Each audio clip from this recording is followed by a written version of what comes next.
All right, great. Welcome, everyone. We are on A Course in Miracles, chapter 27, section 6, the witnesses to sin. Pain demonstrates the body must be real. It is a loud, obscuring voice whose shrieks would silence what the Holy Spirit says and keep his words from your awareness.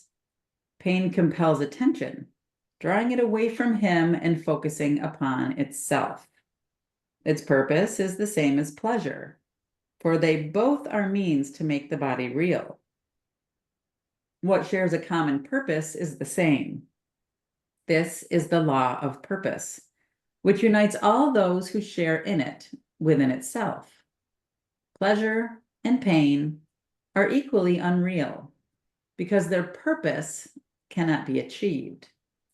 Thus are they means for nothing, for they have a goal without a meaning, and they share the lack of meaning which their purpose has. Sin shifts from pain to pleasure, and again to pain, for either witness is the same and carries but one message. You are here within this body, and you can be hurt. You can have pleasure too, but only at the cost of pain. These witnesses are joined by many more. Each one seems different because it has a different name, and so it seems to answer to a different sound. Except for this, the witnesses of sin are all alike. Call pleasure pain, and it will hurt. Call pain a pleasure, and the pain behind the pleasure will be felt no more. Sin's witnesses but shift from name to name, as one steps forward and another back. Yet which is foremost makes no difference. Sin's witnesses hear but the call of death. This body, purposeless within itself, holds all your memories and all your hopes. You use its eyes to see, its ears to hear, and let it tell you what it is it feels. It does not know. It tells you but the names you gave to it to use when you call forth the witnesses to its reality. You cannot choose among them which are real, for anyone you choose is like the rest. This name or that, but nothing more, you choose. You do not make a witness true because you called him by truth's name. The truth is found in him, if it is truth he represents. And otherwise, he lies, if you should call him by the holy name of God himself. God's witnesses sees no witness against the body. Neither does he hearken to the witnesses by other names that speak in other ways for its reality. He knows it is not real. For nothing could contain what you believe it holds within, nor could it tell a part of God himself what it should feel and what its function is. Yet must he love whatever you hold dear. And for each witness to the body's death, he sends a witness to your life in him who knows no death. Each miracle he brings is witness that the body is not real. Its pains and pleasures does he heal alike. For all sin's witnesses do his replace. The miracle makes no distinctions in the names by which sin's witnesses are called. It merely proves that what they represent has no effects. And this it proves because its own effects have come to take their place. It matters not the name by which you called your suffering. It is no longer there. The one who brings the miracle perceives them all as one and called by name of fear. As fear is witness unto death, so is the miracle the witness unto life. It is a witness no one can deny, for it is the effects of life it brings. The dying live, the dead arise, and pain has vanished. Yet a miracle speaks not but for itself, but what it represents. Love, too, has symbols in a world of sin. The miracle forgives because it stands for what is past forgiveness and is true. How foolish and insane it is to think a miracle is bound by laws that it came solely to undo. The laws of sin have different witnesses with different strengths, and they attest to different sufferings. Yet to the one who sends forth miracles to bless the world, a tiny stab of pain, a little worldly pleasure, and the throes of death itself are but a single sound, a call for healing, and a plaintive cry for help within a world of misery. It is their sameness that the miracle attests. It is their sameness that it proves. The laws that call them different are dissolved and shown as powerless. The purpose of a miracle is to accomplish this. And God Himself has guaranteed the strength of miracles for what they witness to. But you then witness to the miracle and not the laws of sin. Be you then witness to the miracle and not the laws of sin. There is no need to suffer anymore, but there is need that you be healed, because the suffering and sorrow of the world have made it deaf to its salvation and deliverance. The resurrection of the world awaits your healing and your happiness, that you may demonstrate the healing of the world. The holy instant will replace all sin if you but carry its effects with you. And no one will elect to suffer more. What better function could you serve than this? Be healed, that you may heal, and suffer not the laws of sin to be applied to you. And truth will be revealed to you, who chose to let love's symbols take the place of sin.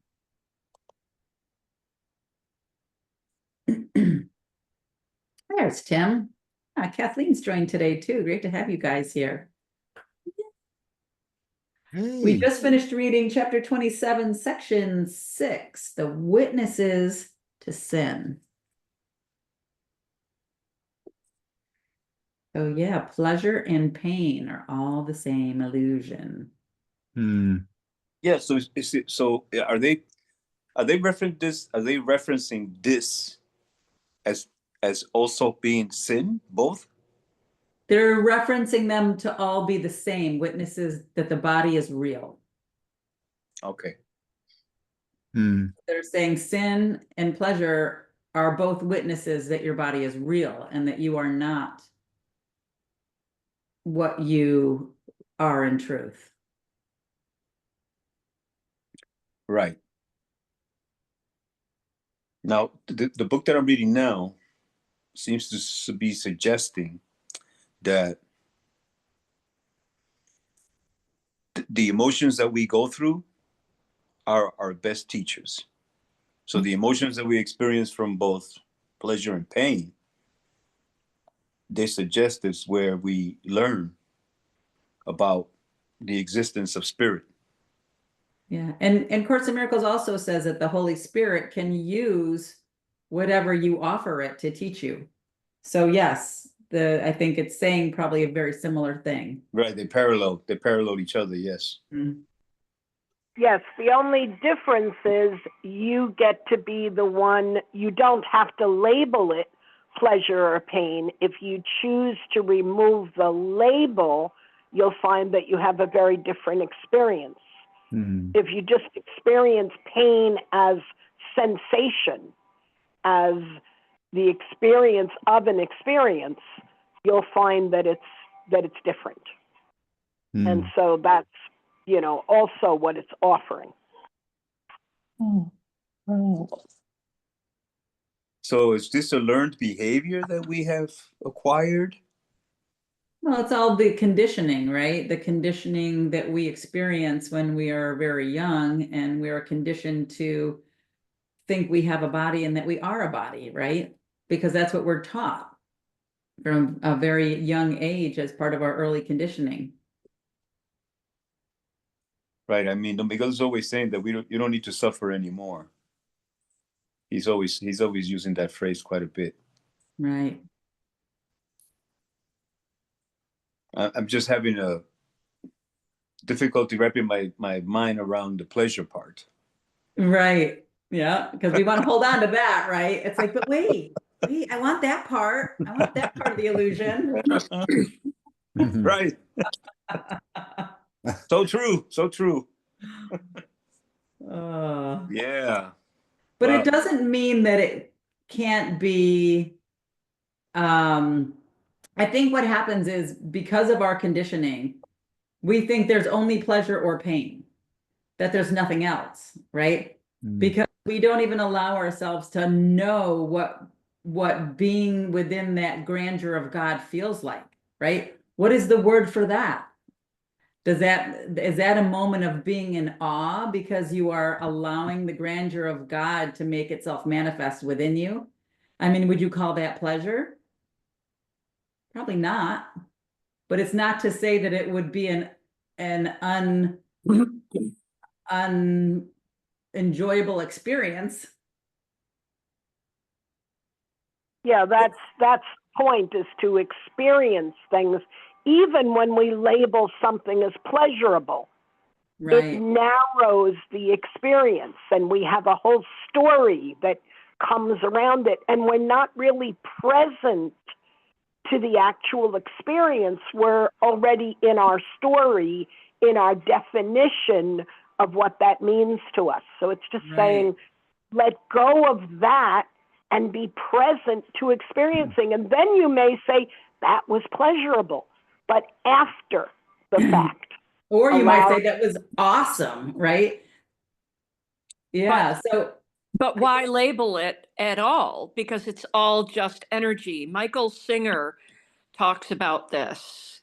And so if you are the, I just lost the word, the observer of this, and you're feeling the energy, it's all just energy. We're just energy. So you're feeling the energy move through you, and you experience it fully, what it feels like, without putting a label on it or a name to it, and you let it go, because that's part of our human experience, is labeling things and saying pleasure's good and pain is bad. But it's all just energy moving through us, because we are just energy, right? Good point. Yeah, I would agree. Yeah, I guess the closest thing I can say is when I had that meditation experience and I jumped into that void, right? I don't know if I would label that pleasure, although there's part of me that wanted to label it something, but it was just such a different experience that it was expansive, right? It was an expansive experience, I guess is the best word to use to describe it. But yeah, you're right, Kathleen. We've been programmed to think we have to label all these things when it was just an experience. Yeah, words really can't describe it. So Right. yeah. Hush my mouth. It's our ego that that sees things as good or bad. Yeah. When we practice being the witness and stepping away from the ego, then we gain experience or strength in becoming one with our true self, our true nature. Yeah. Which isn't our personality or our ego. Right. And there's no judgments whatsoever there. I think there's a sense of knowing that to judge would be to leave that state. You can't have that and have any judgment whatsoever. There's no good or bad. Right. Or whatever, the world blows up. Oh, well. What was that Asian fable, the story about, I can hardly remember it, but something really good happens to this guy, and everybody's like, "Oh, that's great that that happened to you. Aren't you so happy?" Yeah. And and he's Oh, no, yes, it's I was something just terrible. reading that. I was just reading that the other day, the farmer.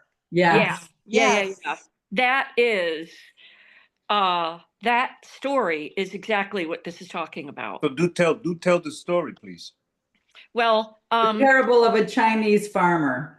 okay, so you want to read that Let's see. or sum it up briefly because it's kind of long. Let me see. Yeah, so a Chinese farmer loses a horse and the villagers say, "What bad luck." The farmer replies, "Maybe." The next day, the horse returns with several wild horses and the villagers exclaim, "What good luck."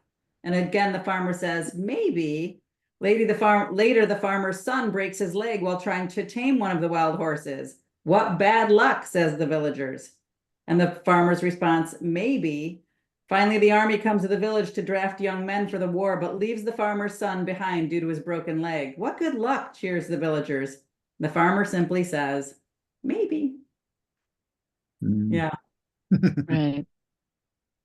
Yeah, because you just don't know, right? And even Course in Miracles says the only one that knows all past, present, and future is the Holy Spirit. That's why that's the only one that Mm. we should rely on to have the best judgment. Mm. I rest in God. But I want to.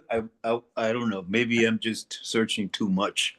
But I would like to think that the experience of that emotion serves some purpose. Well, it says the Holy Spirit can use everything, right, as a teaching mechanism if we allow.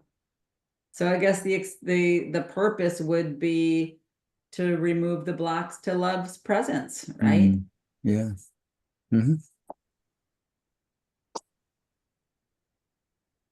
And just come with an open heart and open mind and the willingness to know that the only one that has the real answers is the one mind of God that we're all connected to.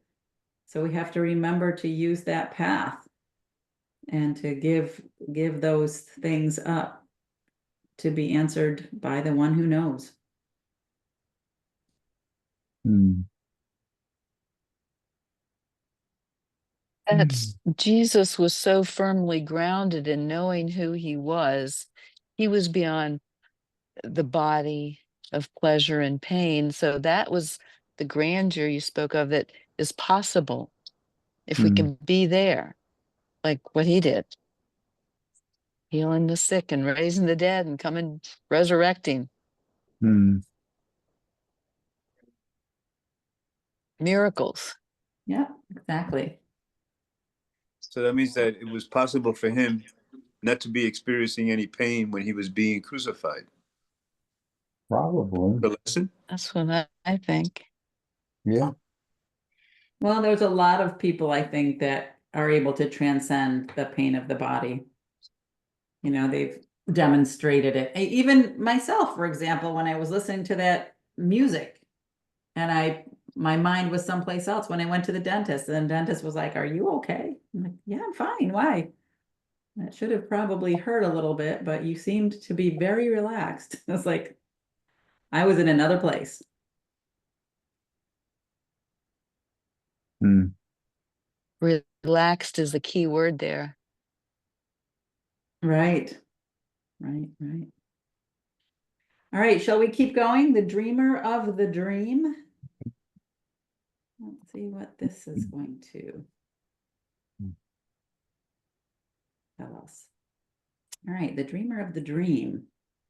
Suffering is an emphasis upon all that the world has done to injure you. Here's the world's demented version of salvation clearly shown, like to a dream of punishment, in which the dreamer is unconscious of what brought on the attack against himself. He sees himself attacked unjustly and by something not himself.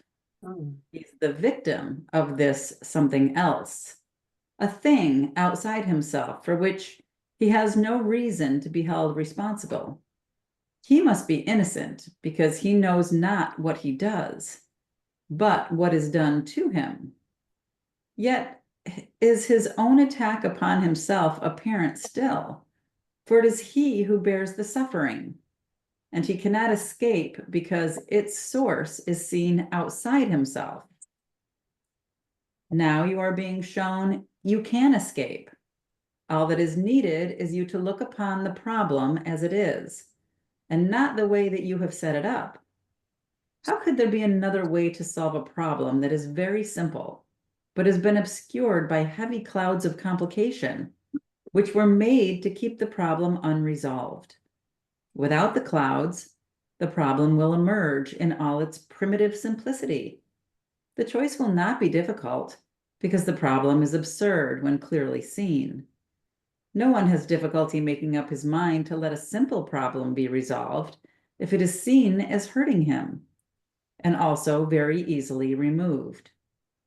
The reasoning by which the world is made, on which it rests, by which it is maintained, is simply this: you are the cause of what I do. Your presence justifies my wrath, and you exist and think apart from me. While you attack, I must be innocent. And what I suffer is from your attack. No one who looks upon this reasoning exactly as it is could fail to see it does not follow, and it makes no sense. Yet it seems sensible because it looks as if the world were hurting you. And so it seems as if there is no need to go beyond the obvious in terms of cause. There is indeed a need. The world's escape from condemnation is a need which those within the world are joined in sharing. Yet they do not recognize their common need, for each one thinks that if he does his part, the condemnation of the world will rest on him. And it is this that he perceives to be his part in its deliverance. Vengeance must have a focus. Otherwise, is the avenger's knife in his own hand and pointed to himself. And he must see it in another's hand if he would be a victim of attack he did not choose. And thus he suffers from the wounds a knife he does not hold has made upon himself. This is the purpose of the world he sees.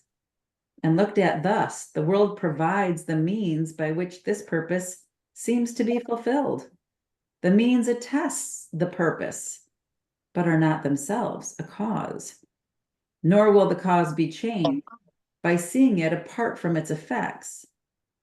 The cause produces the effects, which then bear witness to the cause, and not themselves. Look then beyond effects. It is not here the cause of suffering and sin must lie. And dwell not on the suffering and sin, for they are but reflections of their cause.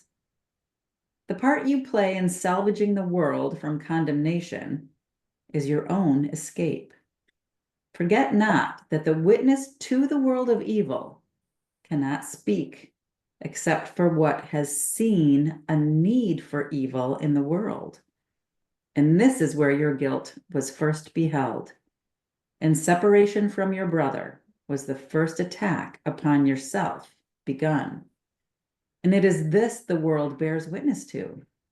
Seek not another cause, nor look among the mighty legions of its witnesses for its undoing. They support its claim on your allegiance, which conceals the truth, is not where you should look to find the truth. The witnesses to sin all stand within one little space, and it is here you find the cause of your perspective on the world. Once you were unaware of what the cause of everything the world appeared to thrust upon you, uninvited and unasked, must really be. Of one thing you were sure: of all the many causes you perceived as bringing pain and suffering to you, your guilt was not among them. nor did you in any way request them for yourself. This is how all illusions came about. The one who makes them does not see himself as making them, and their reality does not depend on him. Whatever cause they have is something quite apart from him, and what he sees is separate from his mind. He cannot doubt his dream's reality because he does not see the part he plays in making them and making them seem real. No one can waken from a dream the world is dreaming for him. He becomes a part of someone else's dream. He cannot choose to waken from a dream he did not make. Helpless, he stands a victim to a dream conceived and cherished by a separate mind. Careless indeed of him, this mind must be, as thoughtless of his peace and happiness as is the weather or the time of day. It loves him not, but casts him as it will in any role that satisfies its dream. So little is his worth that he is but a dancing shadow, leaping up and down according to a senseless plot conceived within the idle dreaming of the world. This is the only picture you can see, the one alternative that you can choose, the other possibility of cause, if you be not the dreamer of your dreams. And this is what you choose if you deny the cause of suffering is in your mind. Be glad indeed it is, for thus are you the one deceiver of your destiny and time. The choice is yours to make between a sleeping death and dreams of evil, or a happy wakening and joy of life. What could you choose between but life or death, waking or sleeping, peace or war, your dreams or your reality? There is a risk of thinking death is peace, because the world equates the body with the self which God created. Yet a thing can never be its opposite, and death is opposite to peace, because it is the opposite of life, and life is peace. Awaken and forget all thoughts of death, and you will find you have the peace of God. Yet if the choice is really given you, then you must see the causes of the things you choose between exactly as they are and where they are. What choices can be made between two states, but one of which is clearly recognized? Who could be free to choose between effects when only one is seen as up to him? An honest choice could never be perceived as one in which the choice is split between a tiny you and an enormous world with different dreams about the truth in you. The gap between reality and dreams lies not between the dreaming of the world and what you dream in secret. They are one. The dreaming of the world is but a part of your own dream you gave away and saw as if it were its start and ending both. Yet was it started by your secret dream, which you do not perceive, although it caused the part you see and do not doubt is real. How could you doubt it while you lie asleep and dream in secret that its cause is real? A brother separated from yourself, an ancient enemy, a murderer who stalks you in the night and plots your death, yet plans that it be lingering and slow. Of this you dream. Yet underneath this dream is yet another in which you become the murderer, the secret enemy, the scavenger and the destroyer of your brother and the world alike. Here is the cause of suffering, the space between your little dreams and your reality, the little gap you do not even see, the birthplace of illusions and of fear, the time of terror and of ancient hate, the instant of disaster. All are here. Here is the cause of unreality, and it is here that it will be undone. You are the dreamer of the world of dreams. No other cause it has, nor ever will. Nothing more fearful than an idle dream has terrified God's Son and made him think that he has lost his innocence, denied his Father, and made war upon himself. So fearful is the dream, so seeming real, he could not waken to reality without the sweat of terror and a scream of mortal fear, unless a gentler dream preceded his awakening and allowed his calmer mind to welcome, not to fear, the voice that calls with love to waken him. A gentler dream in which his suffering was healed and where his brother was his friend. God willed he waken gently and with joy, and gave him means to waken without fear. Accept the dream he gave instead of yours. It is not difficult to change a dream when once the dreamer has been recognized. Rest in the Holy Spirit and allow his gentle dreams to take the place of those you dreamed in terror and in fear of death. He brings forgiving dreams, in which the choice is not who is the murderer and who shall be the victim. In the dreams he brings, there is no murderer and there is no death. The dream of guilt is fading from your sight, although your eyes are closed. A smile has come to lighten up your sleeping face. The sleep is peaceful now, for these are happy dreams. Dream softly of your sinless brother who unites with you in holy innocence. And from this dream, the Lord of heaven will himself awaken his beloved Son. Dream of your brother's kindness instead of dwelling in your dreams on his mistakes. Select his thoughtfulness to dream about instead of counting up the hurts he gave. Forgive him his illusions and give thanks to him for all the helpfulness he gave.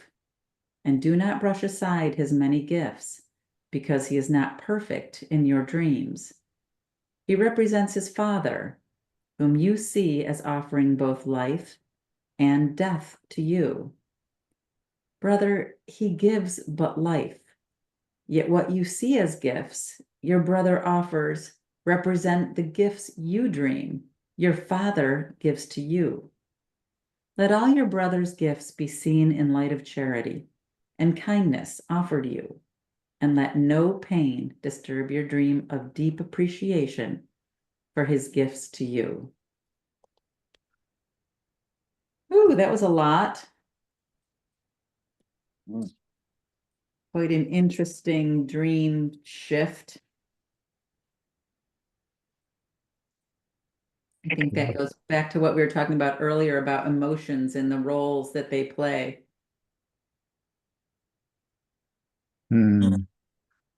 Helping us see our brother as sinless and kind instead of a murderer And vengeful. and vengeful. That's right. This is the perfect time for that. With Yes. everything that's going on in our country Yeah. and in Right. the world right now, this really speaks to that. Because if we all really knew deep down in our hearts that God, everything is happening in perfect order as it should be happening. But instead we see, oh no, it's terrible. Why is this happening? We make the dream real. And we make the Right. dream real, and it's all a dream Yeah. anyways. So yeah, and I'm experiencing that on a personal level as well. And so I've had some shares of really dark days, and it's only because of my knowledge of this that I've been able to focus on turning it around, to realize that everything that is happening to me is happening for my own greater good. And I'm only seeing it as bad because that's my ego trying to protect me. So it's been a practice, but I know that I don't know, and that God does know. Yeah. Well Very said, It's- Kathleen. Yeah, we were actually talking about that right in the very beginning when Pam and I first started chit-chatting around noon. Same conversation, just different scenario. mm, But yeah, we were saying the same thing.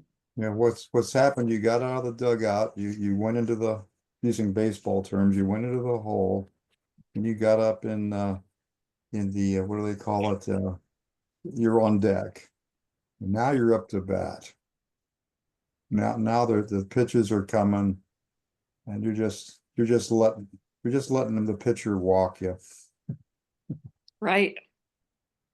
Yep. You're not swinging and missing. Whoops. No tricks. Right.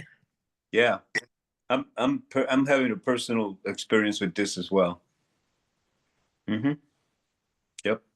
Where I catch myself saying, but wait a minute, we made an agreement and now it's changed. You know, and then I'm putting the blame over there and I say, no, if it's changed, it changed. So what? You know, let it be.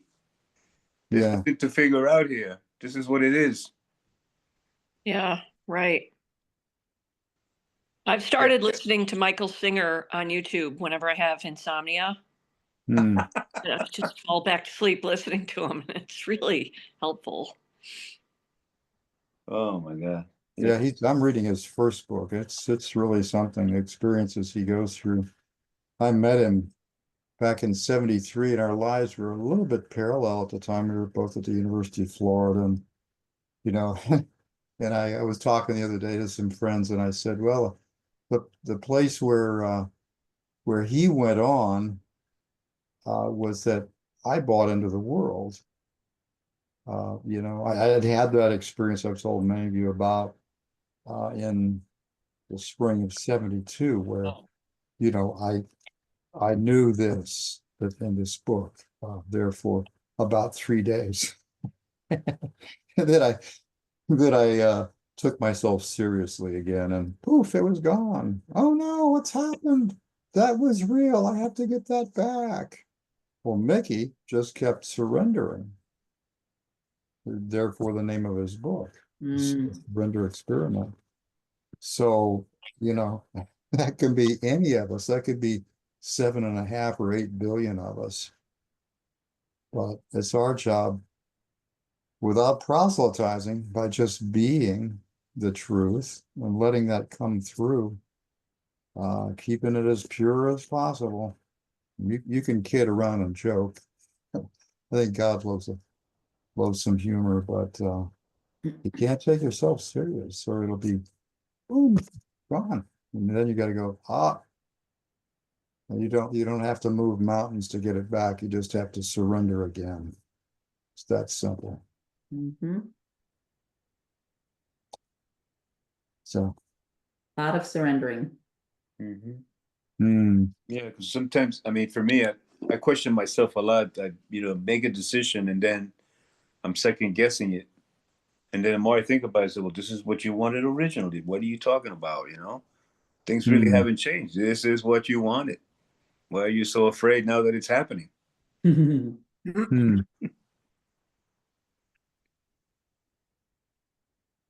right, shall we keep going to the hero of the dream? This is the last section of this chapter. Okay. All right, let's see. Mute. Who is the hero?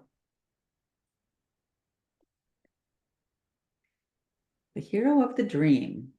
The body is the central figure in the dreaming of the world. There's no dream without it, nor does it exist without the dream, in which it acts as if it were a person to be seen and be believed. It takes the central place in every dream, which tells the story of how it was made by other bodies, born into the world outside the body, lives a little while and dies, to be united in the dust with other bodies dying like itself. In the brief time allotted it to live, it seeks for other bodies as its friends and enemies. Its safety is its main concern. Its comfort is its guiding rule. It tries to look for pleasure and avoid the things that would be hurtful. Above all, it tries to teach itself its pains and joys are different and can be told apart. The dreaming of the world takes many forms because the body seeks in many ways to prove it is autonomous and real. It puts things on itself that it is bought with little metal discs or paper strips the world proclaims as valuable and real. It works to get them, doing senseless things, and tosses them away for senseless things it does not need and does not even want. It hires other bodies that they may protect it and collect more senseless things that it can call its own. It looks about for special bodies that can share its dream. Sometimes it dreams it is a conqueror of bodies, weaker than itself. But in some phases of the dream, it is the slave of bodies that would hurt and torture it. The body's serial adventures, from the time of birth to dying, are the theme of every dream the world has ever had. The hero of this dream will never change, nor will its purpose. Though the dream itself takes many forms and seems to show a great variety of places and events wherein its hero finds itself, the dream has but one purpose taught in many ways. This single lesson does it try to teach again and still again, and yet once more, that it is cause and not effect. And you are its effect and cannot be its cause. Thus are you not the dreamer, but the dream. And so you wander idly in and out of places and events that it contrives. That this is all the body does is true.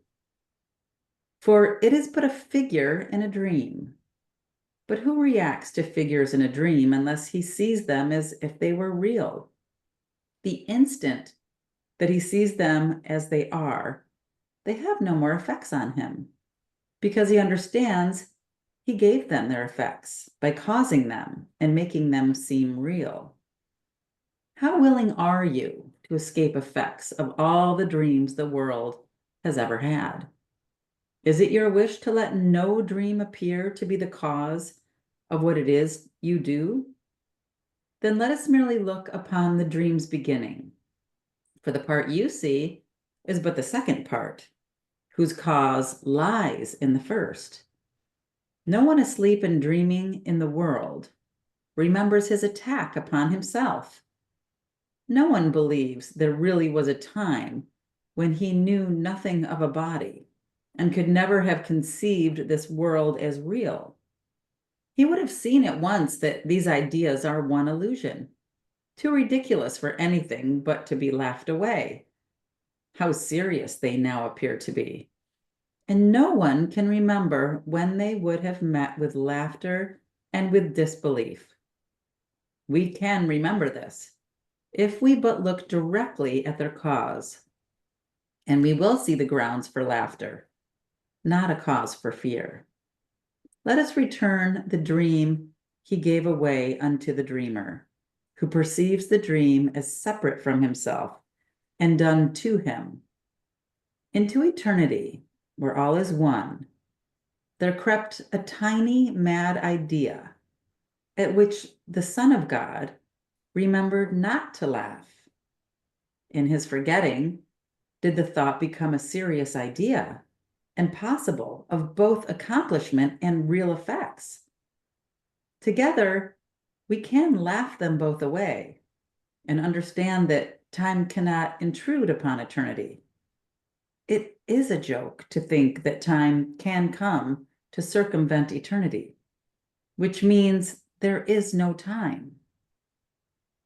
A timelessness in which is time made real, a part of God that can attack itself, a separate brother as an enemy, a mind within a body, all are forms of circularity whose ending starts at its beginning, ending at its cause. The world you see depicts exactly what you thought you did, except that now you think that what you did is being done to you. The guilt for what you thought is being placed outside yourself And on a guilty world that dreams your dreams and thinks your thoughts instead of you, it brings its vengeance, not your own. It keeps you narrowly confined within a body, which it punishes because of all the sinful things the body does within its dream. You have no power to make the body stop its evil deeds because you did not make it and cannot control its actions, nor its purpose, nor its fate. The world but demonstrates an ancient truth. You will believe that others do to you exactly what you think you did to them. But once deluded into blaming them, you will not see the cause of what they do because you want the guilt to rest on them. How childish is the petulant device to keep your innocence by pushing guilt outside yourself, but never letting go. It is not easy to perceive the jest when all around you do your eyes behold its heavy consequences, but without their trifling cause. Without the cause do its effects seem serious and sad indeed. Yet they but follow, and it is their cause that follows nothing and is but a jest. In gentle laughter does the Holy Spirit perceive the cause and looks not to effects. How else could he correct your error, who have overlooked the cause entirely? He bids you bring each terrible effect to him, that you may look together on its foolish cause and laugh with him a while. You judge effects, but he has judged their cause, and by his judgment are effects removed. Perhaps you come in tears, but hear him say, my brother, Holy Son of God, behold your idle dream, in which this could occur, and you will leave the holy instant with your laughter and your brother's joined with his. The secret of salvation is but this, that you are doing this unto yourself. No matter what the form of attack, this still is true. Whoever takes the role of enemy and of attacker, still is this the truth. Whatever seems to be the cause of any pain and suffering you feel, this is still true. For you would not react at all to figures in a dream. You knew that you were dreaming. Let them be as hateful and as vicious as they may. They could have no effect on you unless you failed to recognize it is your dream. This single lesson learned will set you free from suffering, whatever form it takes. The Holy Spirit will repeat this one inclusive lesson of deliverance until it has been learned, regardless of the form of suffering that brings you pain. Whatever hurt you bring to him, he will make answer with this very simple truth. For this one answer takes away the cause of every form of sorrow and of pain. The form affects his answer not at all, for he would teach you but the single cause of all of them, no matter what their form. And you will understand that miracles reflect the simple statement, I have done this thing, and it is this I would undo. Bring then all forms of suffering to him who knows that every one is like the rest. He sees no differences where none exist, and he will teach you how each one is caused. None has a different cause from all the rest, and all of them are easily undone by but a single lesson truly learned. Salvation is a secret you have kept but from yourself. The universe proclaims it so, yet to its witnesses you pay no heed at all, for they attest the thing you do not want to know. They seem to keep it secret from you, yet you need but learn. You chose but not to listen, not to see.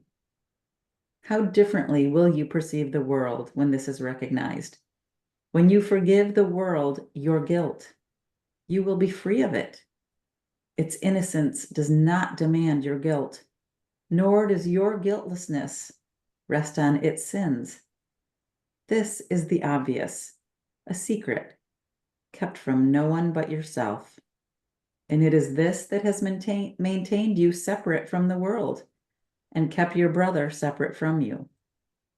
Now need you but to learn that both of you are innocent or guilty. The one thing that is impossible is that you be unlike each other, that they both be true. This is the only secret yet to learn, and it will be no secret. You are healed. Whew. There you go. Secret to the universe. Mm. This is but a dream. We made it all up. There was a lot in there. Yeah, there was. And it's funny that, you know, you always learn something, or it always correlates with something going on in your life. And it's fascinating to me how it talks about, you know, you, in essence, you brought this on yourself. You are Right. the one that has chosen something that you perceive as a negative experience, or you bring on your own pain. And I really have a hard time with that, only because, I mean, it just makes me wonder if somewhere along the line, what you must have really hated yourself in order for you to have some subconscious desire to create this perceived reality that has been so painful. Like, that doesn't, I can't make sense of any of it. And I guess maybe it's not my job to make sense of it, Mm. but you know, it's an upcoming social event that I have going on, where this individual that is perceived as doing me dirty. There's a birthday party for a mutual friend, and I'm hesitating on whether or not to go. I'm like, but I don't want to make it about me, because it's not. I don't want to be a no-show, but I also don't want it to be awkward when I show up. So I've kind of been struggling on and off with just letting the whole thing go, or just quieting the mind and then kind of letting it come to me, what's my best my best interest. And in all honesty, I truly don't know. I've got a couple of weeks to kind of ponder, but it comes full circle back to, okay, they didn't really do it. They didn't really do it to you. You did it to yourself.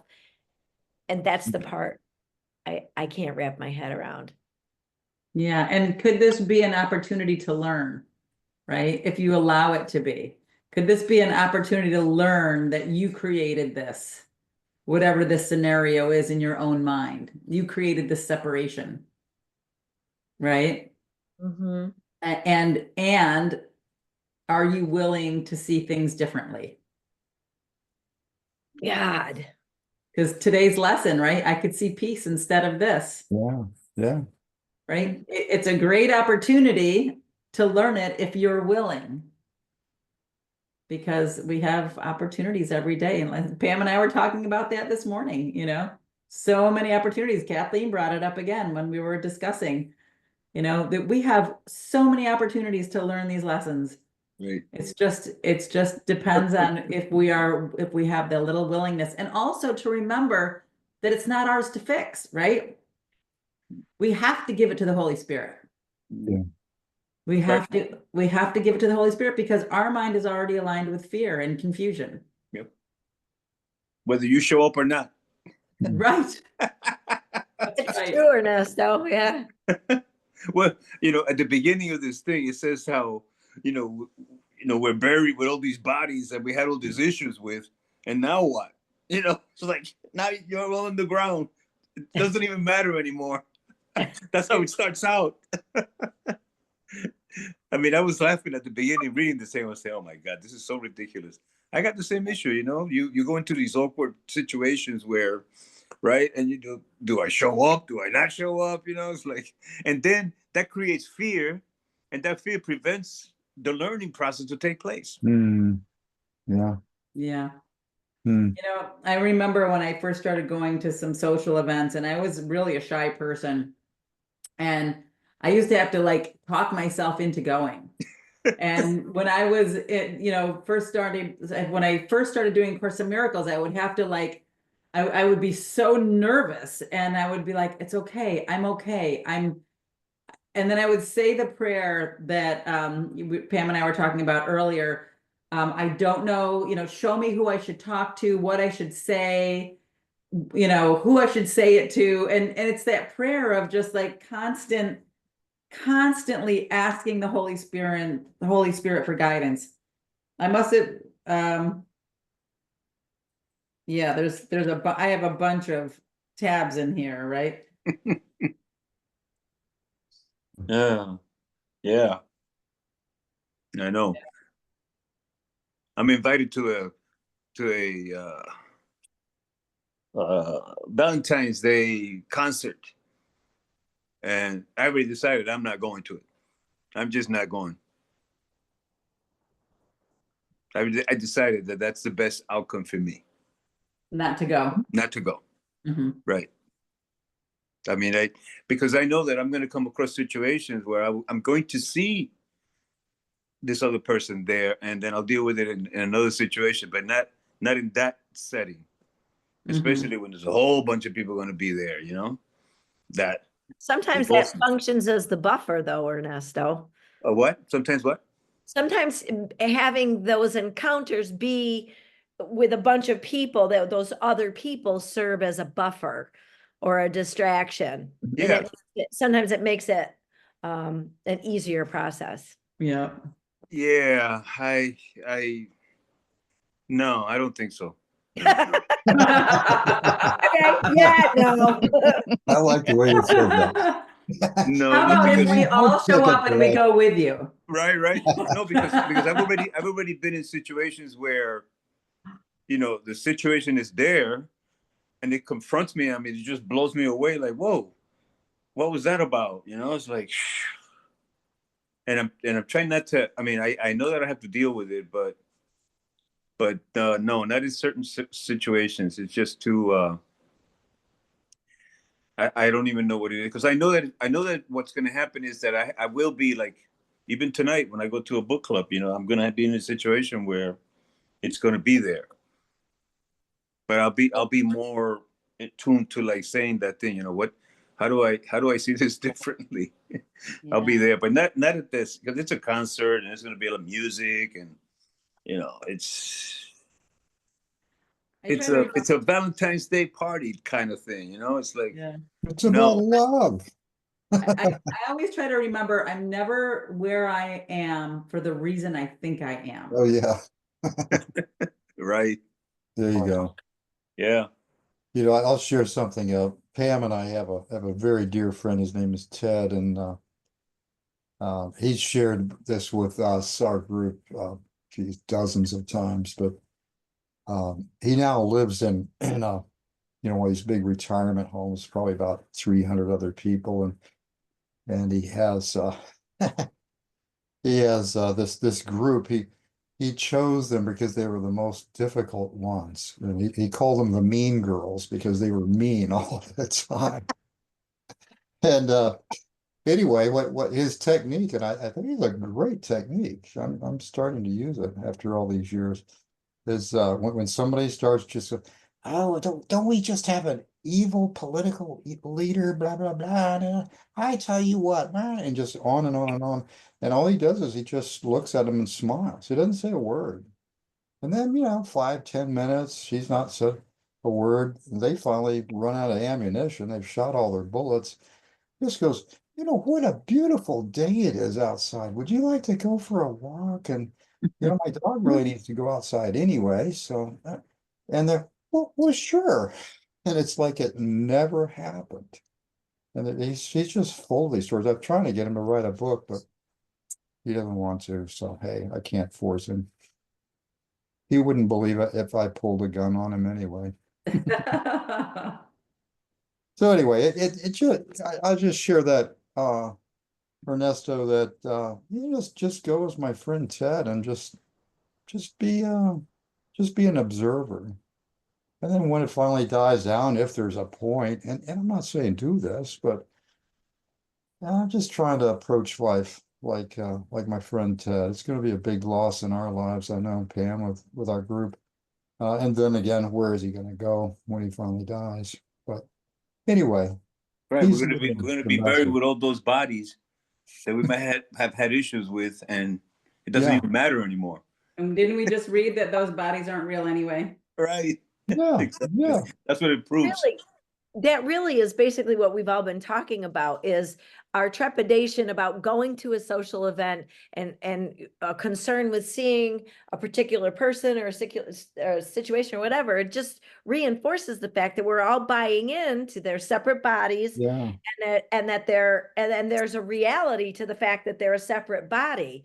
So in that regard, all of us that are concerned about another person are stuck in that illusion of thinking Separation. that there's a separate person, that there's a separate issue, that someone, makes you feel uncomfortable, or someone did you dirty. There's a million different fill in the blanks. It doesn't matter.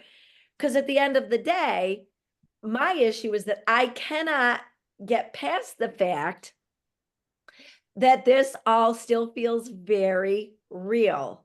So it's, for me, it's they say it's as easy as or as hard as you make it, but it's a quantum leap for me to get to the point where I fully embrace her as she is me, I am her. She didn't do anything wrong. There's no, and the blah blah. What a bunch of bullshit is basically where I'm at right now. Okay.